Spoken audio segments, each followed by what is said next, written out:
Yeah. So, Tell us about One Piece, Bradley. yeah, I read more One Piece after our me and Tyler's Terraria binge. I got to today and I was like, "Oh God, we're recording," and forgot to read more One Piece. I was like, "So I'll finish the Usopp arc," and then I was like, "Holy shit, it lasts for at least one more volume." I can't. It but I read a lot more of it today, and I really like it.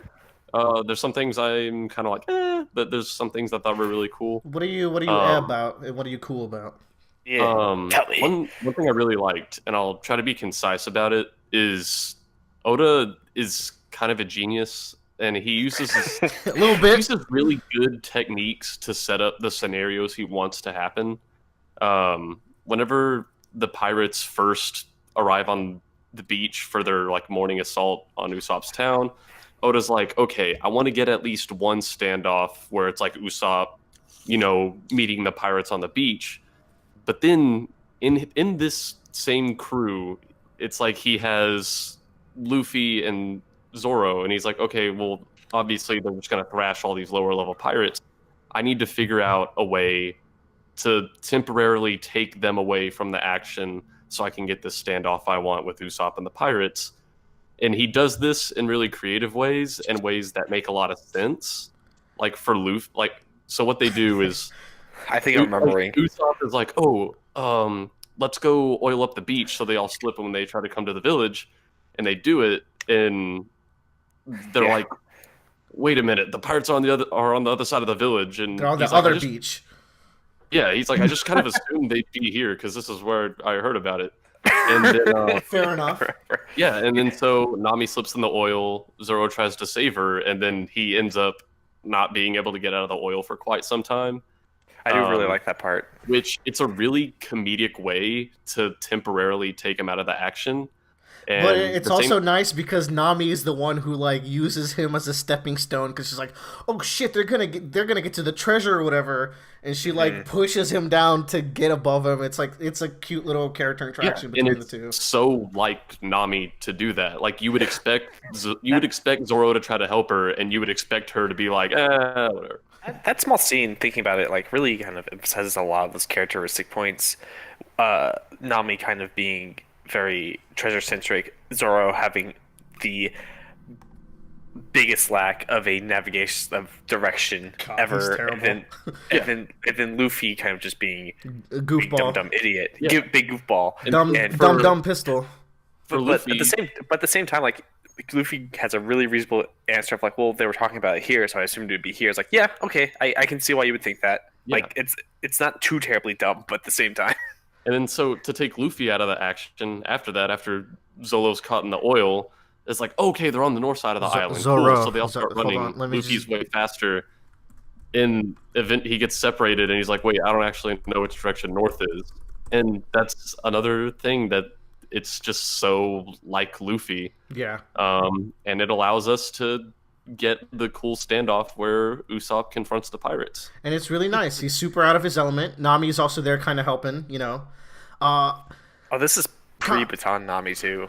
Yeah. There's this scene, I think you probably got to it, where like she has to run forward to do something. So she has to show some bravery too, and she does it. She's not just all treasure. She's got a good heart. Yeah, she was trying to get Zoro's swords to him. Yeah. Yeah, How far did you I was get? very surprised. Well, not too surprised. I was kind of happy to see that because we hadn't seen kind of that side of Nami yet. But it's cool to see that whenever it comes down to it, and she's like the last hope. She has what it takes to step up. I really like when she has to use her hand to put out the flame in Boogie too. Like that was a showing of that trait of her. She will put herself on the line. Nami is probably the best like developed character all throughout East Blue, I think, Yeah. at the time, because East Blue is very much mainly about, and you'll discover this later, is mainly about how Nami learned to put the crew above everything else. That's the whole arc of the East Blue saga, pretty much. Big if you want, developments. Yeah, I agree. yeah. And then a lot of other characters have their spotlights later, especially Sanji. God, Sanji has a great arc. God. Really late in this series. Sure. See, when we get there, I think you'll understand why me and Joe like that arc. But Bradley, what don't you like about Kuro arc so far? Well, the main thing with me, and I don't feel fair giving it a full like this is what I think about it until I finish the Usopp arc. Right. One aspect I just think is really weird to me, and I can't tell what it's trying to say with Usopp is where like, it starts out like, okay, he's the boy who cried wolf, and then when the pirates come, no one believes him. And then there's this whole scenario where the pirates are actually coming, and then everyone kind of tells him to fuck off, and then when they find out he was right, everyone's like, "Oh, Usopp, I'm so sorry. I told you to leave." And then like Mary, Miss Kaya's other butler, is like, "Oh, I can't believe I told this noble young man that to go away when he was trying to tell us the truth." And I'm like, knowing what we know now, okay, we know Usopp was right, but from their perspective, like, I probably would have told Usopp to fuck off also, because like, why would they believe him? And so they're like, "Oh, I think they're justified, but they just also feel bad about it." Yes. Well, I think the big thing is, one of the big characterizations about the villagers is they really thought Usopp was a good for nothing liar, like he was not worth anything. And I think that was more of the point of like Usopp has no value in the village. His father left him basically to die, and so you kind of like just like the village kind of saw him more as a burden. And, it really and didn't. Keep in mind, Bradley hasn't gotten to the.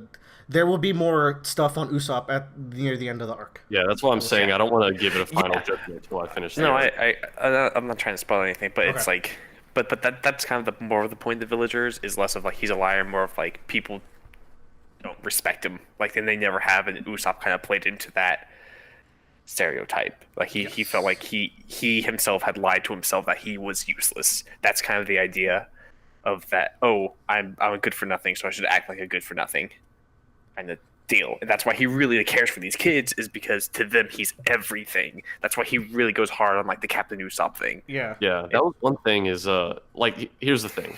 I don't think Usopp's a bad character. Like, if he was real, I wouldn't be his friend. That's what I mean when I say I don't like him. As a character, I think he's interesting because you don't have to. It's like you don't have to have a narrator say, "Oh, Usopp feels bad about himself." Like, you see him be the pseudo pirate captain to these three kids, and in your mind, it feels kind of sad because it's like he is excellent to his crew, but it's sad because you have to think maybe he only hangs out with them because no one else will. Yeah. Little do you know, Usopp becomes the best character in the entire show. I was gonna say something interesting. No, like, Usopp is probably the best character written in the Straw Hats up until a certain arc where he becomes my least favorite character. But that is a very personal. It is Dressrosa. I will just say that. Oh, but what? He's an all-star in that arc. Are you kidding me? Because it's a backstep. Anyways. So I can understand why you think that too. As he's written, I like Usopp as a character. As a person, I think he's a little shit, but I enjoy reading. Yeah, I think you'll become endeared to him. He's endearing. Usopp is very key to a certain part of the series. Like he's I don't want to talk about it, but he becomes a big player later. Big players. All the Straw Hats do. They all get their moments. Yeah, but yeah. That's my One Piece. Cool. I look forward to hearing the rest of this arc. I feel like I like it more than Joe. Score. I think you do. I like it a bit more than you. I didn't like Kuro as a villain. That's the key point. I like Kuro. I'd say he was boring. The way he manipulates Kaya, that had me feeling some type of way. He's very cold about it too. But we get a character that does that better. Yeah, I mean, there's room for all sorts of assholes. I also like his very meticulous plans and such, and whatever.